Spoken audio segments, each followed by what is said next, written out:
నవరాత్రుల్లో 5వ రోజు అమ్మవారు స్కందమాత అవతారంలో దర్శనమిస్తారు. ఈ అవతారంలో అమ్మవారు తన ఒడిలో కుమారస్వామిని పట్టుకుని కూర్చుంటారు. అందుకే ఆమెను స్కందమాత అంటారు. ఈ అవతారం మాతృత్వ కరుణ, సంతాన లాభం, భక్తి దయలకు ప్రతీక.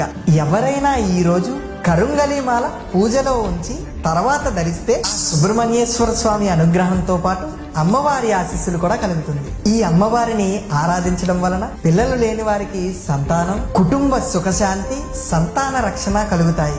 ఆధ్యాత్మికంగా స్కందమాత విశుద్ధి చక్రాన్ని ప్రభావితం చేస్తుంది. అంటే వాక్కు పవిత్రత, సత్యవాక్కు శక్తి కలుగుతుంది.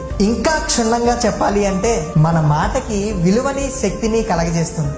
ఈ అమ్మవారికి తెల్ల చామంతులు, పసుపు పువ్వులంటే ఎంతో ఇష్టం. ఇక నైవేద్యం విషయానికి వస్తే అరటి పండ్లు, నేతి పొంగలి, చక్కెర వంటకాలు సమర్పించాలి. ఈ విషయాన్ని మన హిందూ సోదరులందరికీ షేర్ చేసి వాళ్ళకి తెలియజేయండి. 6వ రోజు నవరాత్రి వీడియో కోసం శ్రీమాత్రే నమః అని కామెంట్ చేయండి. జై దుర్గా భవాని, జై శ్రీరామ్.